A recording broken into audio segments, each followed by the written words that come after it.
మరి soft skills trainer అయిన దివ్య కొత్తపల్లి గారు మనతో పాటున్నారు. మరి అయితే ఈరోజు మన సోషల్ పోస్ట్లో మరి ఇంటర్వ్యూ కూడా స్టార్ట్ చేశారు. Hi ma'am, namaste ma'am. Namaste అండి. How are you ma'am? Super bud. ఇంటర్వ్యూస్కి వెళ్ళే ముందు ఆ కంపెనీకి సంబంధించిన డీటెయిల్స్ ఎంతవరకు తెలుసుకొని మనం interview this is very important and very interesting question for everyone. అసలు జాబ్ చూస్తారా, యాడ్ చూసేస్తారా, అప్లై చేసేస్తారు. అసలు ఆ జాబ్ రోల్ ఏంటో తెలియదు. ఆ జాబ్కి నా దగ్గర స్కిల్స్ ఉన్నాయా, నా క్వాలిఫికేషన్ సెట్ అవుతుందా, ఇది చూడరు. అసలు ఆ కంపెనీ ఏముంది ఏం లేదు ఏం చూడకుండా బ్లైండ్గా వేసేయడమే, వెళ్ళిపోతారు. అండ్ ఇంకొకటి లాస్ట్ ఒక వర్డ్ ఏం చెప్తారు తెలుసా? ఎవరైనా అడిగారు అనుకోండి, ఏ జాబ్ మార్కెట్ ఏం బాగాలేదు తెలుసా, అసలు జాబ్సే లేవు మార్కెట్లో, ఎన్ని అప్లై చేసినా తెలుసా అని ఒక సిల్లీ రెస్పాన్స్. జాబ్స్ చాలా ఉన్నాయి, యాక్చువల్లీ మనం దానికి సూటబుల్గా లేము. అండ్ సూటబుల్గా ఉన్నా కూడా చాలామంది స్టూడెంట్స్, ఇప్పుడు నా దగ్గర ఉన్న స్టూడెంట్స్ అంటే మేము 12,000 ఇస్తారంట, 15K ఇస్తారంట. అదేం జాబ్ మేడం, 20K ఏం సరిపోతాయి మేడం, వెళ్ళి రావడానికే సరిపోతాయి, నా పెట్రోల్కే సరిపోతాయి. అరే యార్, you're a beginner, they are hiring you without any knowledge. మీ దగ్గర ఏ స్కిల్స్ ఏ నాలెడ్జ్ ఉందో లేకుండా మిమ్మల్ని హైర్ చేయడానికి రెడీగా ఉన్నారు కదా. That is a initial step. And చాలా గ్రేట్ పీపుల్ అందరూ వాళ్ళ కెరీర్ ఎప్పుడు బిగినర్గానే స్టార్ట్ చేస్తారు. 15K 10K 5Kతో స్టార్ట్ చేసిన వాళ్ళు కూడా ఉన్నారు. చాలా పెద్ద పెద్ద వాళ్ళు చెప్తారు, మేము పెట్రోల్ బంక్లో వర్క్ చేసామండి, టీ అమ్మామండి, లేదంటే ఇంకేదో హోటల్లో వర్క్ చేసామండి అని చెప్తారు. వాళ్ళే సిగ్గుపడనప్పుడు మనం ఎందుకు సిగ్గుపడాలి స్టార్ట్ అవ్వడానికి? ఓకే, ఎప్పుడైతే మనం ఒక కంపెనీ రీసెర్చ్ చేస్తున్నాం అనుకోండి, ఆ కంపెనీ లెవెల్ ఏంటి, ఫస్ట్ ఆ కంపెనీలో నాకు గ్రోత్ ఆపర్చునిటీ, ఇప్పుడు నువ్వు స్టార్ట్ అయ్యేది బేసిక్ లెవెలే, బట్ ఆ కంపెనీ ఏ లెవెల్ వరకు ఉంది, అది నేషనల్ లెవెల్లో ఉందా, ఇంటర్నేషనల్ లెవెల్ ఉందా, దానికి ఎన్ని బ్రాంచెస్ ఉన్నాయి, ఆ కంపెనీలో ఎన్ని ప్రాసెస్ జరుగుతున్నాయి, ఆ కంపెనీలో ఎన్ని ప్రాసెస్ అంటే అంత మనకి గ్రోత్ ఆపర్చునిటీ ఉందని అర్థం. You are starting as a 15K 10K person, but you have a capability of reaching the 30K 40K. అది ఆలోచించాలి. And moreover whenever you are writing a resume also, అసలు ఆ జాబ్కి related keywords నీ దగ్గర పడవు. నువ్వు resume రాస్తావా, అక్కడ ఏదైతే జాబ్ రిక్వైర్మెంట్ ఉందో ఆ జాబ్ రిక్వైర్మెంట్ తగ్గట్టుగా నువ్వు అక్కడ నీ ఇన్ఫర్మేషన్ రాసుకోవాలి, నీ స్కిల్స్ రాసుకోవాలి, మార్చేయాలి. అంటే కానీ చాలా మంది స్టూడెంట్స్ కూడా మిస్టేక్ చేస్తున్నది ఏంటంటే అక్కడ ఉన్న రిక్వైర్మెంట్స్ దానికి అలాంటివి లేకుండా సో ఒక కంపెనీకి పంపించింది ప్రతి ఒక్క కంపెనీ పంపిస్తూ ఉంటారు. మీకు తెలుసా అండి, ఎవ్రీ టైం నేను నా రెజ్యూమే అప్డేట్ చేసుకుంటాను. అంటే ఇప్పుడు ఈ ఇయర్స్ తర్వాత నా ప్రొఫైల్ అప్డేట్ చేసుకుంటాను. ఇవాళ ఒక ప్రోగ్రామ్ చేశాను అంటే ఆ ప్రోగ్రామ్ డీటెయిల్ అక్కడ రాసుకుంటాను. ఈవినింగ్ నేను వెళ్ళాక చేసే పని అది. ఇవాళ నేను పాడ్కాస్ట్ చేశాను, ఆ పాడ్కాస్ట్ డీటెయిల్ రాసుకుంటాను. ఆ రోజు అక్కడ ఏం డిస్కస్ చేశాను, లేదంటే రీసెంట్గా నేను ఒక లైవ్ చేశాను, ఎంతమంది వ్యూవర్స్ని రీచ్ చేశానంటే 19K+ viewers they have watched. It's adding my profile.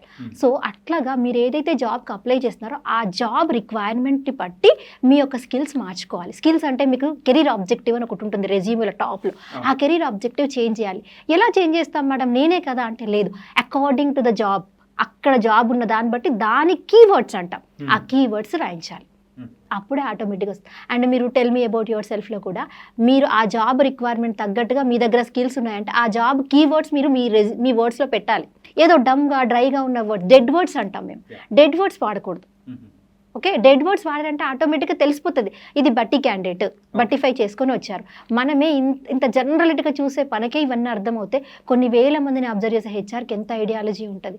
Okay, ఈ పర్సన్ బట్టిఫై చేసుకొని వచ్చాడు. అండ్ ఇంకోటి గంట కొట్టినట్టుగా ఆ సెల్ఫ్ ఇంట్రడక్షన్ని పట్టేస్తారు. అందులో ఏం స్టఫ్ ఉండదు, ఒక స్టోరీ ఉండదు, నేను ఇది చేశాను అని ఉండదు, నేను ఇది చేయాలనుకుంటున్నట్టు ఉండదు, నా ఎక్స్పీరియన్స్ యాడ్ చేయను, ఏమీ లేదు. అండ్ ప్రీవియస్ కంపెనీస్ కానీ ఒక చిన్న జాబ్ చేసినా సరే అది యాడ్ ఆనే కదా, అది చెప్పరు. ఎందుకంటే నేను మళ్ళీ ఆ జాబ్ చేశానంటే నన్ను ఏమనుకుంటారు. బట్ నువ్వు ఒక డిగ్రీ కంప్లీట్ చేసినా, పీజీ కంప్లీట్ చేసిన తర్వాత నువ్వు ఖాళీ లేకుండా ఒక జాబ్ చేసావంటే that shows that you are excited about doing job. కానీ చాలా మంది ఏమనుకుంటారు, నేను ఆ చిన్న జాబ్ చేసి వచ్చానంటే ఎక్కడ నన్ను చిన్నగా చూస్తారేమో, ఎక్కడ నా వాల్యూ తగ్గిపోతుంది, నా శాలరీ తగ్గిస్తారేమో అనుకుంటారు. కానీ ఇక్కడ నీ ఫ్లెక్సిబిలిటీ అర్థమైపోతుంది. నువ్వు 3 months జాబ్ చేసినావా, 3 years జాబ్ చేసినావా ఇంపార్టెంట్ కాదు, కానీ నువ్వు రెడీగా ఉన్నావు జాబ్కి. ఇక్కడ కొన్ని రెజ్యూమేస్లో మనం చూస్తూ ఉంటాం, నేను వర్క్ చేసింది ఒక 2 months కదా, అది కూడా మన రెజ్యూమేలో పెట్టాలి అవసరం లేదు కదా. Course minimum experience 1 year to 2 years అండి, 18 months ఎక్స్పీరియన్స్ యాడ్ చేస్తాం. బట్ ఓవరాల్గా మనం చెప్పొచ్చు, ఓకే ఓవరాల్గా మనం అంటే యాడ్ చేయొచ్చు. ఎందుకంటే అది నాట్ రిలేటెడ్ కదా, రిలేటెడ్ కాకపోయినా సరే నువ్వు ఖాళీగా లేవన్న ఇన్ఫర్మేషన్ వాళ్ళకి వెళ్ళాలి కదా. లేదు, నువ్వు అదే యాడ్ చేయలేదు, ఆటోమేటిక్గా నీ మీద ఏం ఒపీనియన్ పడుతుంది, ఖాళీగా ఉండడం something is better than nothing అనేది ఎప్పుడు నాకేం అంటే నాకు చాలా ఇంపాక్ట్ అనిపిస్తుంది. నువ్వు ఏమి చేయకపోయినా ఏదో ఒకటి చేసి అయితే something you have earn, right? అది మనీ కావచ్చు, స్కిల్ కావచ్చు, కమ్యూనికేషన్ కావచ్చు. అందరు ఏంటంటే జాబ్కి వెళ్తే డబ్బులు వస్తాయి అనుకుంటారు. కాదు, డబ్బుల కన్నా ముందు నీ కమ్యూనికేషన్ డెవలప్ అవుతుంది, నీ స్కిల్స్ మారిపోతాయి, నీ వే ఆఫ్ బిహేవియర్ మారిపోతుంది. ఒక 30 మెంబర్స్లో నువ్వు కూర్చున్నప్పుడు ఆటోమేటిక్గా నువ్వు ఒక సెంటర్లో ఎక్కడో రెస్టారెంట్లో కూర్చోడానికి, నువ్వు ఒక ఆఫీస్ క్యాబిన్లో కూర్చోడానికి తేడా ఉందా లేదా? ఖచ్చితంగా ఉంటుంది కదా. ఆటోమేటిక్గా నీ కమ్యూనికేషన్ వే ఆఫ్ చేంజ్ అవుతుందా లేదా? And you observe professionals. ఒక ప్రొఫెషనల్ నువ్వు అబ్జర్వ్ చేసినప్పుడు ఆటోమేటిక్గా నీ థాట్ ప్రాసెస్ మారిపోతుంది కదా. సో ఎప్పుడు ఖాళీగా ఉన్నాము లేదు అన్నది కాకుండా రెజ్యూమ్లో యాడ్ చేయండి, లేదంటే ఓవరాల్గా అయినా ఇది ఎక్స్ప్రెస్ చేయండి. So that it will changes the interview point of view on you. And interview ముందు మనం కూర్చున్నప్పుడు మన బిహేవియర్ కానీ, సో మనం ఇచ్చే క్వశ్చన్కి ఆన్సర్ కానీ ఎలా ఉండాలంటారు?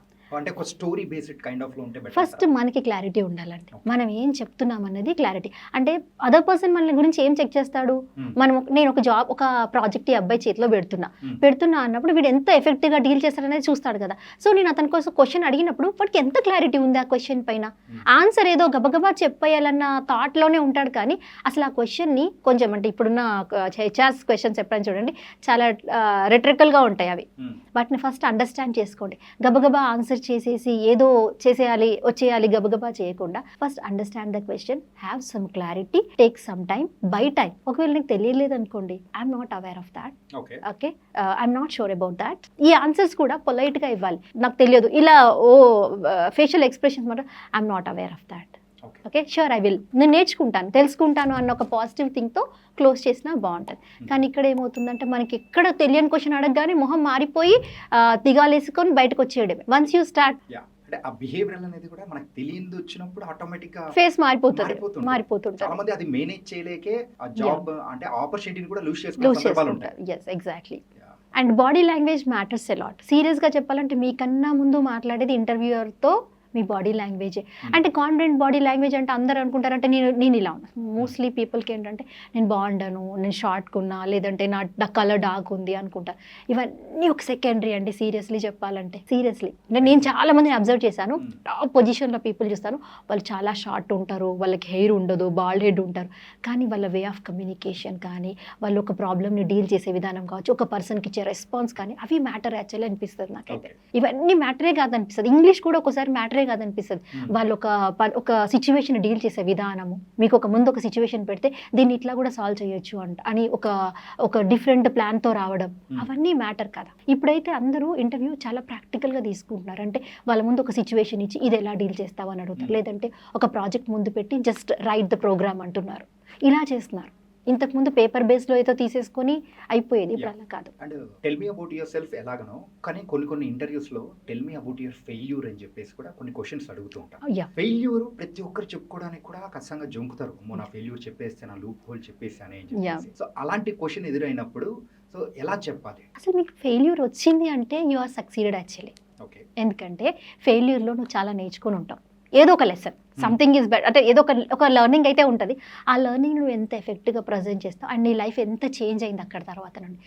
ఒక స్టూడెంట్ ఉన్నాడండి, ఆ స్టూడెంట్ 10th ఫెయిల్ అయ్యాడు ఇంగ్లీష్లో. సో ఆ తర్వాత అతని లైఫ్ ఏమై ఉంటుంది అంటారు? నార్మల్గా అయితే బాధపడి ఉంటాడు, మళ్ళీ రాశాడు. ఓకే, ఆయన ఒక 2-3 అటెంప్ట్స్ రాశాడు, ఫైనల్గా అచీవ్ అయ్యాడు. ఓకే, ఇప్పుడు ఆయన ఒక స్పోకెన్ ఇంగ్లీష్ ట్రైనర్. ఇప్పుడు ఆయన ఎక్కడైనా స్టేజ్ మీద మాట్లాడితే ఎన్ని వందల మంది ఉన్నా సరే చెప్తాడు, I'm a 10th failure person, okay, 10th English fail person, now I can train professionals అంటాడు. చూడండి, ఒక ఫెయిల్యూర్ నుంచి ఎంత నేర్చుకుని ఉంటాడు ఆయన. 3 అటెంప్ట్స్లో ఫెయిల్ అయ్యాడు ఇంగ్లీష్ ఆయన. బట్ ఇప్పుడు ఆయన జడ్జెస్ని ట్రైన్ చేస్తారు, చాలా పెద్ద వాళ్ళతో ఇంటరాక్ట్ అవుతూ ఉంటారు. That's what. సో ఫెయిల్యూర్ని ఎట్లా డీల్ ఫెయిల్యూర్ అవ్వడం తప్పు కాదు, బట్ ఫెయిల్ని ఎట్లా డీల్ చేసావనేది మ్యాటర్. దాన్ని ఎంత ఎఫెక్టివ్గా నువ్వు చెప్పుకుంటావు, ఎంత కాన్ఫిడెంట్గా చెప్తున్నావు, that matters a lot. Everything is confidence matters. yes. Okay.